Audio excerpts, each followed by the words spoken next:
네, 시청자 여러분 안녕하세요. 경제 아나운서의 개념 있는 토크쇼 경계톡 시작합니다. 저는 오늘 진행을 맡은 이가은이고요. 오늘 저와 함께 이야기 나눠주실 오은비 앵커 모셔보겠습니다. 안녕하세요. 안녕하십니까? 네. 오늘 이제 화요일이라서 저희가 미국 주식 관련된 내용들 기사 모아가지고 준비를 좀 해봤습니다. 은비 앵커랑 같이 수다를 떨어볼 텐데 일단 그 전에 오늘 기준으로, 그러니까 네. 월요일 마감 상황을 먼저 보고 진행을 좀 해보도록 하겠습니다. 어떻게 마감을 좀 지었죠? 네, 현지 시간으로는 월요일이고 우리 시간으로는 화요일 오전에 마감했던 뉴욕 증시 사실 개장을 딱 했을 때까지만 하더라도 그다음 날이 이제 관세를 부과하는 날이었거든요. 하루를 앞뒀기 때문에 개장 당시에는 낙폭을 꽤나 크게 보여주면서 출발을 했습니다. 네, 오전 중에 이 트럼프 대통령이 멕시코의 이 관세를 한 달 정도 연기하겠다라는 소식이 나오게 되면서 그 낙폭은 어느 정도 만회하는 모습을 보여줬는데, 근데 마감 때까지는 그게 모두 다 만회하는 모습을 보여주진 못했고요. 그래서 전반적으로 봤을 때는 빅테크 기업 쪽에서의 부진한 모습이 가장 크게 두드러졌습니다. 근데 여기에 덧붙여서 마감한 이후에 우리 시간으로 봤을 땐 6시 50분 경쯤이었죠. 이 음. 트럼프 대통령이 이 캐나다에 대한 관세도 한 달 정도 유예하겠다라는 소식이 들리면서 그래도 시간 외에서는 양호한 모습을 보여줬습니다. 일단 제가 지금 맵을 준비한 거는 정규장 안에서의 맵인데요. 일단 M7 기업들부터 살펴보자면 마이크로소프트 이 좌쪽 상단에 있죠. 1% 이상 떨어졌고요. 엔비디아도 2.8%, 애플이 3.3%, 그리고 가장 많이 타격을 입었던 게 테슬라였습니다. 테슬라가 5.1% 떨어졌고요. 그중에서 유일하게 올랐던 게 메타였습니다. 음. 메타가 이제 지난주 수요일에 실적을 발표했었는데 실적이 이 예상을 훨씬 더 뛰어넘는 호실적을 가지고 나오게 됐습니다. 그렇게 되면서 애널리스트들 그리고 증권가에서는 이 메타의 목표 주가를 점점 더 상향 조정하고 있고, 또 AI 쪽에서 앞으로 성장 기대감이 훨씬 더 커질 것이다라는 기대감 계속해서 모아지면서 오늘장 안에서도 주가는 어느 정도 방어하는 분위기를 보여줬고, 이렇게 전반적으로 미증시는 마감을 지었고요. 더군다나 여기에 더불어서 또 팔란티어의 실적이 있었습니다. 음. 팔란티어 같은 경우에도 워낙 시장에서 실적 잘 나올 것이다라는 그 기대감이 있었는데 EPS랑 매출액 모두 다 시장의 컨센을 훨씬 더 뛰어넘으면서 시간의 거래에서는 20%가 넘어가는 수치를 보여주기도 했었습니다. 네, 일단 전반적인 미국 시장 마감 상황부터 좀 살펴봤고요. 어제, 그러니까 월요일 시간 기준으로 우리 시장도 많이 눌렸었는데 그 이유가 관세 때문이었습니다. 이제 트럼프 일기 때는 집권 시작하고 나서 이 관세 부과하기까지 사실 시간차가 좀 있었기 때문에 좀 안심하던 부분도 있었는데, 이기는 거의 시작하자마자 바로 관세를 부과하는 바람에 시장이 좀 많이 눌렸었고요. 일기 때를 보고 이제 역사를 배운다라고 하죠. 이제 일기 때는 시간이 좀 걸렸기 때문에 신용 잔고도 실제로 좀 많이 늘어났었는데, 이게 2기 때 갑자기 좀 빠르게 시행이 되게 되면서 당황한 분들도 많이 계셨을 텐데, 다행히 오늘은 좀 한 달 유예됐다라는 소식 속에서 지수가 다시 좀 상승하고 있긴 합니다. 그래서 일단은 관세 내용부터 먼저 천천히 좀 보도록 하겠습니다. 이제 중국도 10% 추가 관세 부과 이야기가 나왔습니다. 그러면 이제 당연히 중국도 가만히 있을 수만은 없을 텐데요. 그래서 미국과의 무역 협상에서 지난번 2020년 때 체결했었던 290조 원 규모의 1단계 무역 합의, 이걸 복원하는 내용을 다시 한번 검토하고 있다라는 소식이 전해졌습니다. 추가적으로 위안화 평가 절하에 대해서도 좀 자제하겠다라는 약속도 같이 포함이 된 것으로 알려져 있는데요. 월스트리트 저널 기사부터 좀 보도록 하겠습니다. 미중 양국 관계자들 말을 좀 인용을 해서 나온 보도인데, 2020년 초에 체결을 했다가 제대로 이행하지 못했었던 1단계 무역 합의를 복원하는 데 있어서 초점을 맞출 것이다라고 보도를 하기도 했습니다. 앞서서 트럼프 집권 일기 시절에 서로 이제 고율 관세를 막 부과하게 되면서 무역 전쟁을 벌였던 미중 양국이 2020년 1월 달에 실제로 이제 무역 합의에 서명을 한 바가 있습니다. 이게 1단계 무역 합의라고 부르고요. 미국이 중국산 수입품에 대해서 추가 관세 부과를 철회를 하고 중국은 2020에서 2021년 이렇게 2년 동안 미국에서 2천억 달러 규모의 상품과 서비스를 추가적으로 구매하는 조건을 달아서 1단계 무역 합의를 이룬 바가 있습니다. 근데 그 직후에 이제 코로나19가 터지다 보니까 중국이 원래 약속했었던 이 무역 합의에 대해서 제대로 이행하지 못한 바는 있기는 한데요. 이걸 다시 한번 트럼프 대통령이 취임한 이후에 이거 잘 이행을 했었는지 점검을 했다라고 하고요. 적절한 조치를 하라라고 권고를 한 바도 있다라고 합니다. 그래서 이제 중국이 이번에도 미국산 농산물이나 에너지, 공산품을 추가적으로 구매하겠다는 제안을 먼저 할 계획으로 보고 있고요. 중국은 다만 미국도 이제 반도체나 기타 뭐 기술적인 부분, 이 품목에 대해서 대중 수출 규제를 풀어야 한다라는 입장을 표명할 것으로 보입니다. 그래서 아무래도 관계자들은 중국의 위안화 평가 절하 당연히 원하지 않고 또 전기차 배터리 같은 부분에 있어서도 미국에 더 많은 투자를 하면서 펜타닐이나 뭐 전구체 수출 이런 것도 줄이겠다라는 약속도 같이 이 포함을 시켜서 카드를 좀 준비를 하고 있다라는 소식이 외신을 통해서 보도가 되기도 했었습니다. 네, 아울러서 중국은 미국과 또 긍정적인 분위기를 조성하기 위해서 자국 기업의 동영상 공유 서비스죠. 이 틱톡의 이슈를 상업적인 문제로 취급할 계획으로 전해졌습니다. 이 중국의 이 같은 시도를 봤을 때 중국 경제에 대한 압박이 커지고 있는데 이 트럼프 대통령을 협상 분위기로 끌어올리려는 이 시진핑 중국 국가주석의 관심을 반영한다라고 월스트리트 저널은 덧붙이기도 했습니다. 네, 그리고 이어서 이 트럼프 대통령 같은 경우에는 이 중국과 캐나다 그리고 멕시코를 덧붙여서 지금 EU까지도 추가적인 관세를 부과할 것이다라는 기사를 제가 또 준비를 해 봤습니다. 이 트럼프 대통령이 EU 제품에도 곧 관세를 부과할 계획이라고 예고를 했습니다.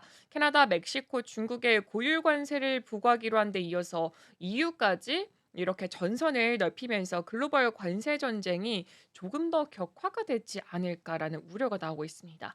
일단 오늘로 봤을 때는 멕시코와 캐나다의 관세가 한 달 정도 유예는 됐지만 어쨌든 한 달 뒤에 음. 시행을 한다라는 거기 때문에 아무래도 이 관세 전쟁이 더 격화가 될 것은 반드시 좀 숙지를 해야 될 것 같습니다. 트럼프 대통령은 워싱턴 DC 인근의 앤드루스 공군 기지에서 기자들에게 이 대EU 무역 적자가 막대하다라고 지적을 했고요. EU에게 확실히 관세를 부과할 것이다라고 말을 했습니다. 이어서 EU 같은 경우에는 우리의 자동차를 받아들이지도 않고 농산물도 거의 수입을 하지 않는다라고 말을 했고요. 우리는 그들의 제품을 전부 다 받아들이고 수백만 대의 자동차와 엄청난 양의 식품, 농산물을 수입하고 있다고 말을 했습니다. 한마디로 미국은 EU의 제품들을 많이 사들이는데 EU 같은 경우에는 미국의 제품을 많이 사들이지 않기 때문에 우리는 관세를 부과할 것이다라는 게 트럼프 대통령의 입장입니다.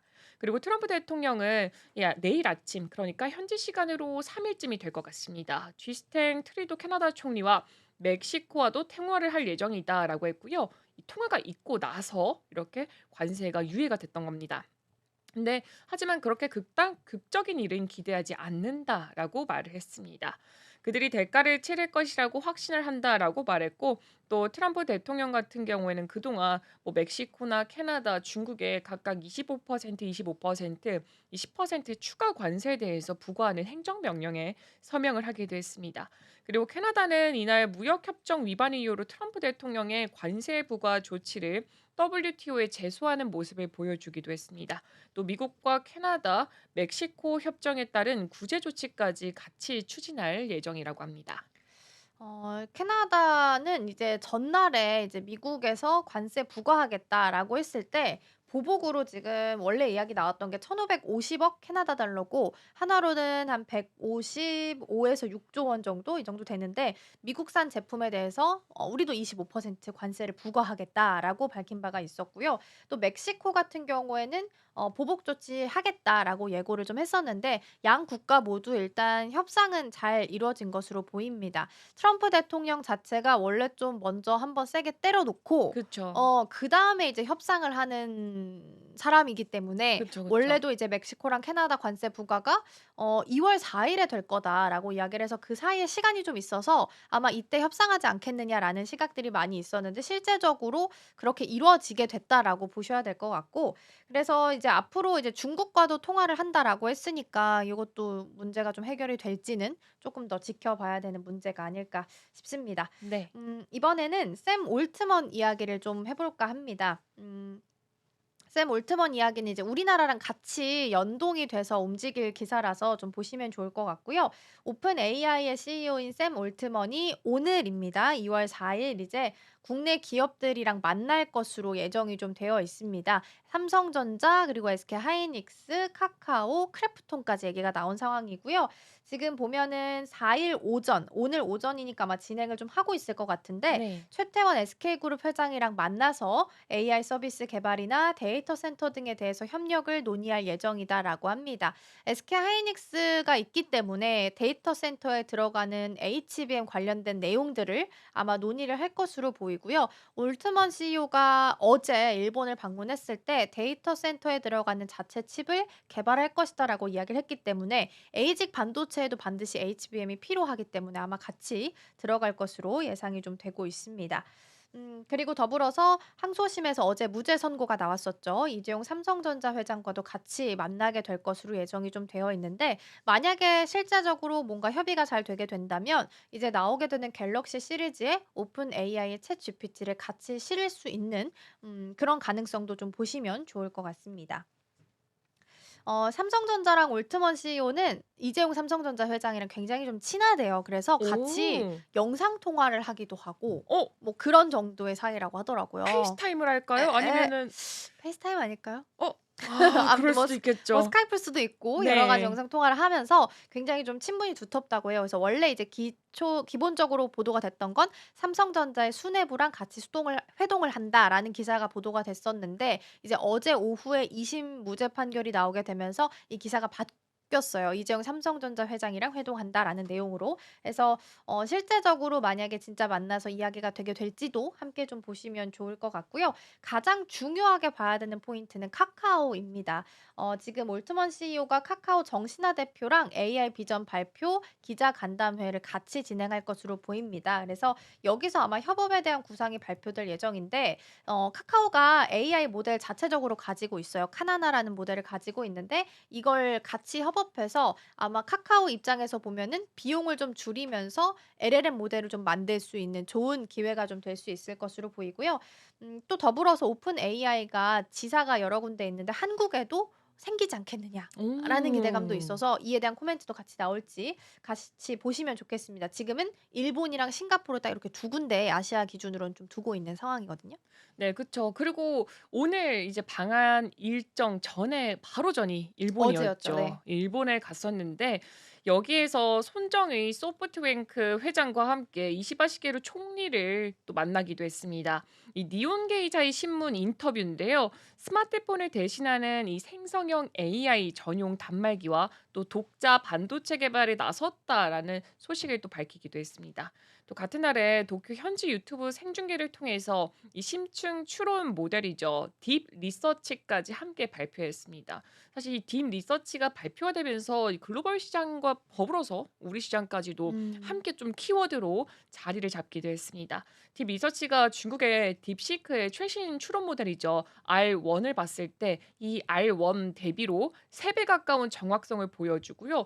더불어서 기존 오픈 AI의 이 최고 성능 추론 모델이 O3인데 O3보다도 2배가량 뛰어난 정답률을 음. 기록했다라는 게 이 딥 리서치라는 거라고 설명을 하더라고요.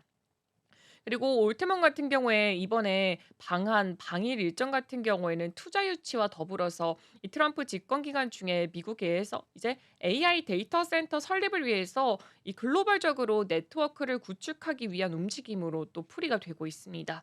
실제로 일본의 이 소프트뱅크가 오픈 AI에 최대 250억 달러를 투자하기 위한 협상까지도 현재 진행을 하고 있다라고 합니다. 그래서 이어서 제가 또 소프트뱅크와 오픈 AI에 관련된 기사도 제가 준비를 해 봤습니다. 일단 손정희 회장이 이끄는 소프트뱅크 그룹과 이 챗GPT 개발사죠. 오픈 AI가 일본에서 합작사를 만들어서 이 기업용 생성형 인공지능을 개발도 하고 판매도 하겠다라는 소식이 또 있었습니다. 지금 일본 언론을 봤더니 손 회장과 올트먼 같은 경우에는 이 지금 일본 기업의 500여 개사가 참여했던 도쿄 행사에서 이런 계획을 발표했습니다. 한마디로 굉장히 뭔가 진보적인 모습을 음. 보여주기 음. 위해서 이게 가시화를 시키기 위한 모습일 것이다라고 시장을 또 해석을 하고 있습니다. 일단 합작사 이름은 SB 오픈 AI 재팬이고요. 소프트뱅크 그룹 산하의 새로운 중간 지주사와 오픈 AI가 50%씩 출자를 합니다. 여기서 지금 SB가 소프트뱅크를 의미하고요. 오픈 AI는 그대로 오픈 AI를 음. 가져가는 겁니다. 그리고 합작사는 크리스털 인텔리전스라는 이름의 기업용 AI를 개발하고요. 기업별로 인사와 마케팅처럼 이 데이터를 집약해서 고객 응대라던가 문서 작성 같이 이렇게 업무를 자동화를 하거나 의사결정을 하는데 전폭적인 지원을 할 것으로 보여지고 있습니다.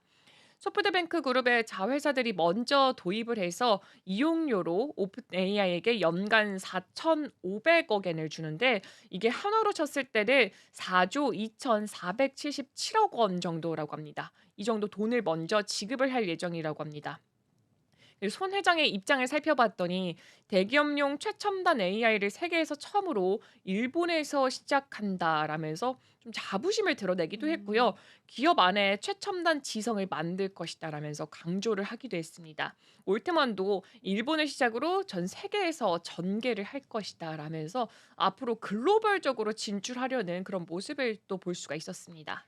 어떻게 보면 딥시크가 이제 중국 국기를 달고 있기 때문에 그쵸. 한국과 일본이랑 협력을 해서 이 딥시크의 좀 경쟁 상대로서 좀 쳐내겠다, 뒤로 좀 미루겠다라는 것으로 해석을 좀 할 수 있지 않나 싶습니다. 더 먼저 치고 나가겠다라는 의지로 좀 볼 수 있을 것 같고요. 아마 기억하시겠지만 스타게이트 그쵸. 프로젝트가 있었잖아요. 그것도 이제 오라클, 오픈 AI 지금 소프트뱅크까지 같이 지금 같이 들어가 있는 상황입니다. 그래서 오픈 AI 같은 경우에는 한화로 21조 9천억에서 36조 6천억 정도 이걸 직접 투자하는 방안을 소프트뱅크가 오픈 AI에 직접 투자하는 방안에 대해서 검토 중인 것으로 알려져 있고요. 이에 대해서 이제 아마 그때 기억하시겠지만 머스크가 소프트뱅크 돈 없다고 이야기한 맞아요. 적도 있어 가지고 그니까요. 이게 실제적으로 테슬라 말이 맞는 건지 아니면 그쵸. 진짜 투자할 수 있는 능력이 있는 건지 요거는 쪼끔 더 보셔야 되지 않나 싶습니다. 그래서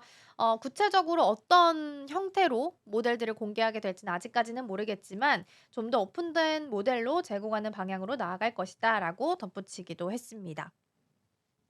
지금 시각 기준으로 올트먼 CEO가 좀 움직이고 있는 동선들이 좀 공개가 되고 있는데 뭐가 좀 있을까 해서 좀 보니까 일단은 오픈 AI CEO인 올트먼이 의료용 챗GPT 개발을 검토하고 있고 "한국 음. 기업과 로봇 사업 논의를 원한다."라고 이야기를 했다라고 합니다. 그렇다면 챗GPT 관련된 기업들 그리고 뭐 반도체, 로봇 기업까지도 같이 보시면 좋을 것 같고요. 더불어서 올트먼 CEO가 "한국 시장 확대, 반도체, 에너지, AI 산업 강력하다."라는 코멘트 남겼다라고 하고 최태원 회장과 앞서서 이제 이야기 나눴었는데 지금 회동 소견으로 "원더풀이란 단어를 썼다."라는 소식도 있습니다. 추가적으로 좀 음. 전달해 드리고요. 또 어제 이제 일본 방문하면서 새로운 또 모델 툴을 또 공개를 하기도 했어요. 그게 딥 리서치인데 앞서서 잠시 단어가 좀 나오긴 했는데 제가 추가적으로 언급을 좀 드리겠습니다. 어제 기준으로 딥 리서치가 출시가 좀 됐고요. 보시면 사용자를 대신해서 독립적으로 일을 할 수 있는 오픈 AI 차세대 에이전트다라고 소개를 했고요. 인터넷상에서 사실 여러 단계를 거쳐서 조사를 좀 하게 될 텐데 이걸 좀 스스로 해 준다라고 보시면 되겠습니다. 예를 들어서 제가 딥 리서치에다가 명령을 내리게 되면은 챗GPT가 필요한 정보를 막 찾아서 분석을 스스로 해 놓고 텍스트, 이미지, PDF 문서 여러 가지 소스를 좀 이용을 해 가지고 리서치 애널리스트 수준의 종합적 오. 보고서를 내놓을 수 있다라고 합니다. 뭐 이야. 어느 정도 수준인지는 모르겠지만 꽤나 떨리는데요? 높은 단계, 딥한 네. 수준까지 분석 결과가 나올 수 있다라는 거죠. 그래서 보면은 사람이 몇 시간 걸려서 해야 될 일들을 딥 리서치는 수십 분 안에 마칠 수 있다라고 하고 그 시간이 보통 한 5 분에서 10 분, 30분 정도 걸린다라고 합니다.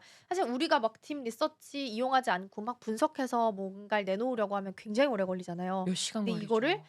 5분 그리고 좀 길면 30분 정도 할 거 만에 내놓을 수 있기 때문에 우리가 그 사이에 다른 일을 할 수도 있다라는 장점도 있다라고 합니다. 그래서 어제 이제 온라인 생중계 영상을 통해서 이걸 공개를 했었는데 그때 이제 예시로 보였던 게 뭐냐면 "일본에서 겨울 휴가를 보내는 사람에게 스키 장비를 추천해 줘."라고 해서 정말 리서치 수준으로 엄청 음. 좋은 비교까지 나와 가지고 시범을 좀 보이기도 했다라고 합니다. 그래서 오픈 AI는 딥시크 관련된 질문에 대해서는 아론 모델보다 딥 리서치가 3배 정도 높은 정확도를 갖췄다라고 이야기를 했다라고 하고요. 또 인간과 거의 유사한 접근 방식을 보여주고 있다라고 스스로 막 평가하고 칭찬하고 뭐 그랬다라고 합니다. 네. 엄청난 자화자찬을 했다라는 것으로 또 보여지고 있습니다. 근데 이제 오픈 AI는 딥 리서치가 완전히 개발되지 않은 초기 단계로 "아직까지는 한계가 있다."라고도 말을 했습니다. 자화자찬을 조금 줄이긴 네. 했네요. 네, 오픈 AI가 이 딥 리서치가 권위적인 정보를 루머와 분별하는 작업에서 고전을 할 수도 있다라고 했고요. 현 단계에서는 신뢰 수준을 높이는 데 있어서 이 부분에 약점이 있고 또 정보의 불확실성을 정확하게 전달하는 데는 종종 실패를 하고 난다라고 했기 때문에 아무래도 아직까지는 이 정확도 부분이 조금 떨어지고 있다라는 부분을 어느 정도는 좀 인정하고 있는 것 같습니다. 일단 딥 리서치는 챗GPT의 유료 버전이죠. 챗GPT 프로 이용자들을 대상으로 이제 웹 버전으로 서비스가 일단 시작이 됐습니다. 음. 사용자들은 최대 월 100회 정도 접속을 해서 사용을 할 수가 있고요. 이달 안으로 딥 리서치의 모바일과 데스크탑용 애플리케이션도 함께 선보일 예정이라고 합니다. 그리고 몇 주 내로 딥 리서치의 기능에 이미지라던가 데이터 시각화와 기타 분석 기능까지도 함께 추가할 방침입니다. 네, 그럼 이어서 이제 다른 종목을 한번 넘어가 보겠습니다. 그동안 뭐 우리를 아찔하게 만들었던 종목 중 하나가 바로 엔비디아가 음. 아닐까 싶습니다. 이 중국의 딥시크 발표 이후로 촉발됐던 게 바로 엔비디아 주가 폭락이었습니다. 더욱더 심각한 시장의 붕괴 전조일 수가 있다라는 경고성 메시지 소식이 하나 있었는데요. 베스트셀러죠. 블랙스완의 저자 이 나심 탈레브인데요. 제가 지금 사진을 이렇게 띄워 놨습니다. 이분이 이 블랙스완의 저자시고요. 나심 탈레브씨입니다. 이분이 블룸버그와 TV 음. 이제 나와서 인터뷰를 맞아요. 했어요. 엔비디아 주가 폭락을 두고 "이게 시작이다."라고 말을 했고요. 무섭다. 그쵸. "사람들이 현실에 적응하는 조정 과정의 시작일 뿐이다. 한마디로 이제서야 제대로 떨어지기 시작할 것이다."라고 했습니다. 음. 일단 이 출간된 책 자체 이름이 블랙 스완이고요. 2007 년에 출간이 됐습니다. 이 검은색 백조의 등장처럼 이 예측 불가능한 사건이 현실에 미치는 충격을 다룬 책이고요. 이듬해 미국 서브프라임 모기지발 글로벌 금융위기가 발생을 하면서 이게 좀 주목을 더 크게 받았습니다. 그리고 엔비디아 주가 폭락은 일종의 블랙 스완인 이 딥시크 AI 기술에 대한 공포로 발생한 사건이다라고 또 볼 수가 있다 덧붙였습니다. 그리고 탈레브는 이번 사례는 시장 전체 경제 구조가 얼마나 취약한지 보여준다라고 했고요. 지금 시장이 이 지난 20년에서 30년 사이에 가장 취약한 상태라고 덧붙이기도 했습니다. 그 경제 전문 매체죠. 이 포천에서의 의견을 좀 더 살펴봤더니 포천은 이번 폭락은 딥시크가 경쟁 업체인 오픈 AI와 구글이 투입하는 비용의 일부만으로도 이 첨단 AI를 개발했다는 사실이 알려지면서 발생했다라고 했고요. AI 분야와 그 외 산업에 걸쳐서 수천억 달러 규모로 예정됐던 투자가 적절했던 것인지에 대한 의구심 자체를 증폭시켰다라면서 조금은 날카로운 비판을 하기도 했습니다. 음. 이 기술 혁신하는 데 있어서 가장 선두주자가 굉장히 어렵고 그쵸. 까다롭긴 한데 보통은 이제 그렇게 끌고 가면 최종 승자가 되는 경우가 많이 있었죠. 근데 그쵸. 엔비디아가 이걸 혁신해서 선두주자가 됐다고 해서 반드시 승자가 되는 건 아니다라고 지적을 한 거고요. 네. 이전에도 구글 검색 엔진이 초기에 있었던 알타비스타, 사실 저는 이걸 뭐예요 몰랐는데 그게? 그게 홈페이지 검색 엔진이었대요. 그래서 알타비스타를 어. 구글이 대체를 한 사례가 있었기 때문에 오. 엔비디아가 지금 뭐 선두에 있다고 하더라도 뭐 지금 당장은 좋아도 꼭 승자가 되는 건 아니다라고 이야기를 한 그쵸. 거기 때문에 더 클 수도 있고 하락이 한 두세 배 정도 더 나올 수도 있다라고 이야기를 했기 때문에 주가 흐름 좀 보셔야 될 것 같고요. 일단 최근 들어서는 계속 떨어지고 있기는 맞아요. 해요. 그래서 이 부분도 참고를 해서 이 딥시크 나온 이후로 계속 주가가 좀 바닥에 있긴 하니까 이 부분도 좀 참고해 보시면 좋겠습니다. 오늘 저희가 이렇게 해서 미국 주식과 관련된 내용들 준비를 해서 왔습니다. 저희가 다음 주에도 일 주일 동안 알차게 잘 모아서 여러분 투자하시는 데 있어서 도움이 될 수 있게끔 준비해 오도록 하겠습니다. 오늘도 시청해 주신 여러분 고맙습니다.